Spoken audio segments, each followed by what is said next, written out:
Bonjour et bienvenue à tous. Que vous soyez chrétien ou non, croyant ou non, je vous promets que vous serez peut-être choqués de voir cette vidéo qui révèle 10 choses que le Vatican ne veut pas que vous sachiez. La mort de Jean-Paul I. Un des plus grands mystères non résolus est celui de la mort de Jean-Paul I. Il a été trouvé mort après seulement 33 jours de pontificat et aucune autopsie n'a été réalisée sur son cadavre. En fait, le Vatican a été lié à la mafia et au crime organisé pendant plusieurs années. En 1982, le président de la Banque du Vatican a quitté son poste et son titre après avoir été exposé au grand public à cause de ses liens avec la mafia justement. Il n'a jamais fait l'objet de procès, même s'il a été suspecté de plusieurs meurtres, dont celui de Jean-Paul I. Le couvent de la Madeleine.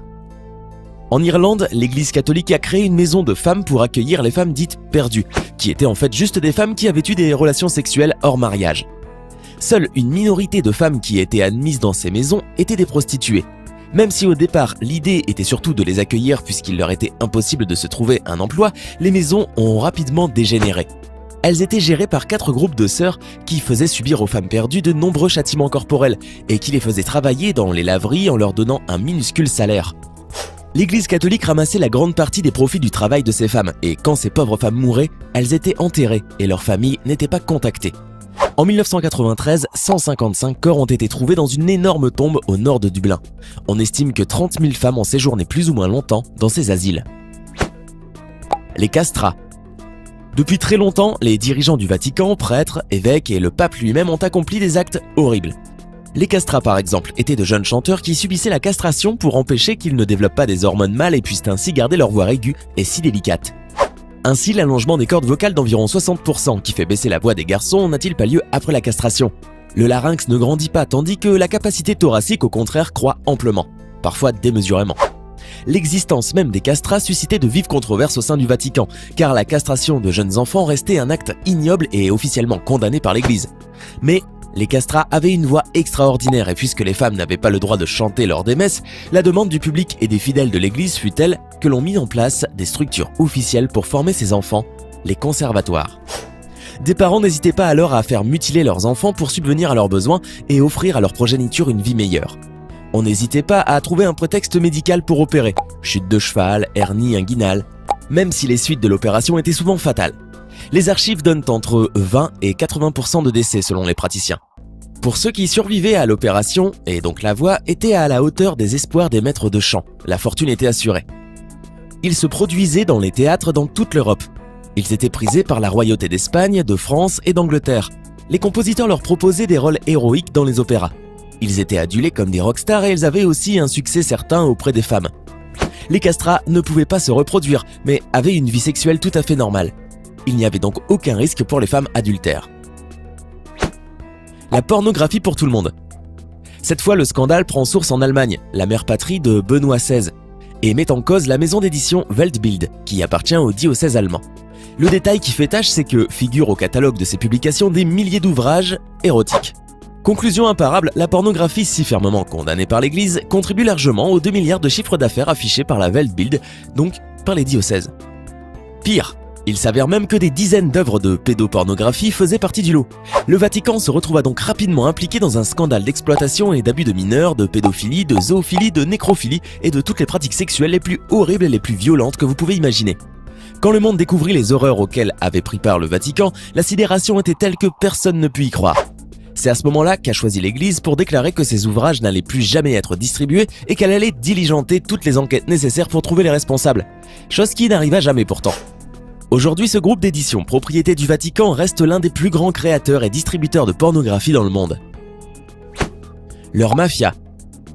Bien que cela paraisse incroyable, il y a de sérieuses rumeurs qui laisseraient entendre que le Vatican serait actuellement l'un des pays où le blanchiment d'argent est le plus pratiqué, dépassant même le Panama et les Bahamas.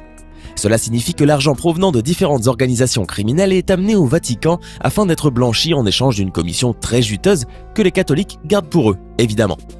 Comment est-il possible que personne ne fasse rien à cet égard? C'est très simple, les dirigeants de l'Église catholique ont leur propre système bancaire, ce qui facilite grandement les choses. Personne n'ose les interroger et ils profitent pour leur part de la confiance des millions de croyants pour continuer à s'enrichir et même parfois commettre quelques crimes, le tout en toute impunité. Dégénéré, oui, mais satanique? Pendant longtemps, la rumeur sur du satanisme à l'intérieur du Vatican a persisté. Mais ce que très peu de personnes savent, c'est qu'un prêtre important a un jour fait des confessions terrifiantes juste avant de mourir. Malachi Martin a affirmé que dans l'église de San Pablo, l'enceinte la plus importante du Vatican, était menée des rituels destinés à vénérer le diable. A priori, des manifestations horribles de démons se feraient pendant ces rituels, accompagnés de sacrifices d'humains ou d'animaux servant d'offrande au diable. Oui, vous avez bien entendu, il semblerait que le diable ait des adorateurs travaillant au sein même du Vatican. Les allégations de Malachi Martin n'ont cependant jamais été vérifiées. L'envoi d'enfants blancs à travers le monde pour assurer une majorité de blancs. Au XIXe siècle, l'Église a envoyé 150 000 enfants à travers le monde, Angleterre, Australie, Nouvelle-Zélande, etc., pour assurer que la race blanche se reproduise et devienne majoritaire partout. C'est le groupe Catholic Christian Brothers qui a eu cette idée et qui l'a rendue possible. Les enfants n'étaient pas bien traités et servaient même d'esclaves. Ils travaillent le jour et se faisaient battre ou violer la nuit. La criminalité au Vatican. Tout le monde pense que visiter le Vatican est une expérience pleine de paix, d'harmonie et de sécurité. Toutefois, il faut cesser de se leurrer. Le Vatican est le pays le plus petit du monde, mais c'est également celui où on retrouve le plus de crimes par kilomètre carré. Oui, le Vatican aussi a son lot de voleurs, de racketteurs et d'arnaqueurs de touristes, et cela doit être en grande partie parce que ce pays catholique ne compte qu'un seul juge et 130 policiers pour tenter de gérer ordre et justice. Conscients de cette importante déficience, les petits criminels en ont profité pour en faire leur paradis. La criminalité dans la cité du Vatican est générée en conformité avec l'article 22 des accords du Latran entre le Saint-Siège et l'Italie, par lequel le gouvernement italien, lorsqu'il est recueilli par le Saint-Siège, engage les poursuites et la détention des suspects, aux frais du Vatican. Le Vatican n'a pas de système pénitentiaire. Les personnes reconnues coupables de crimes commis au Vatican accomplissent leur peine dans les prisons italiennes, les coups étant couverts par le Vatican. Au Vatican furent inventées les tortures les plus impitoyables. Punir, torturer ou tuer ceux que l'on considère comme des pécheurs n'a jamais représenté un problème pour le Vatican. Ce n'est donc pas surprenant d'apprendre maintenant que les moyens de torture les plus horribles, les plus douloureux et les plus inhumains qui ont pu être utilisés furent créés par les plus hauts représentants de Dieu sur Terre.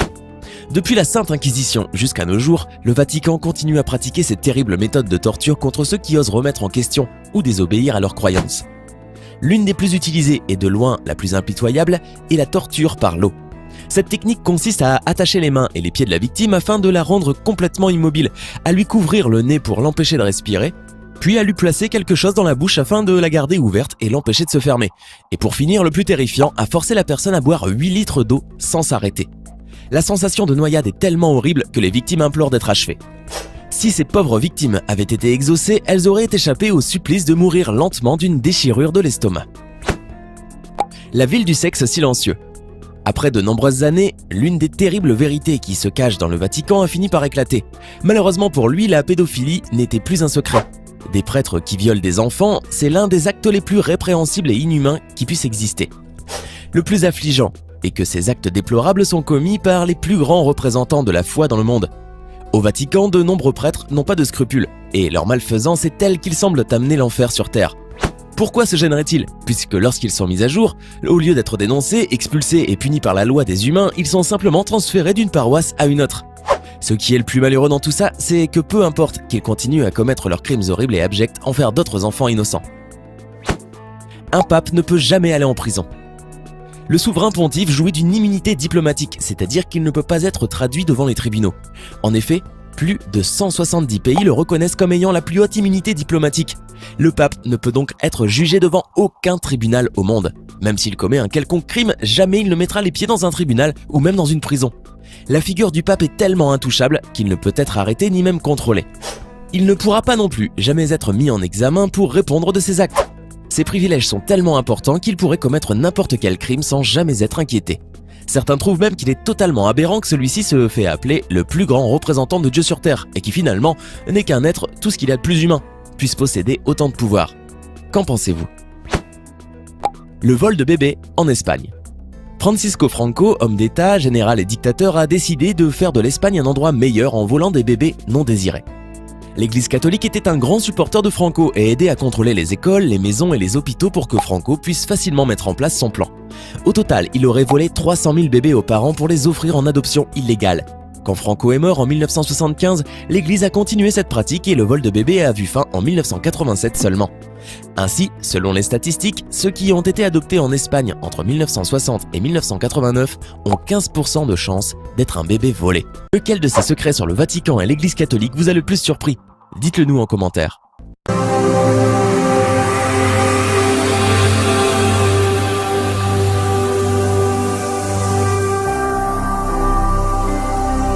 Jésus-Christ TV,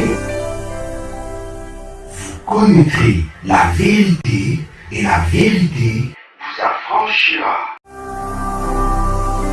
Ne manquez pas de vous abonner à notre chaîne YouTube Jésus-Christ TV en cliquant sur le bouton s'abonner juste au bas de la fenêtre de cette vidéo. Ainsi, vous recevrez automatiquement nos nouvelles vidéos et vous ne raterez aucune. Vous connaîtrez la vérité et la vérité vous affranchira. Jean 8, 32.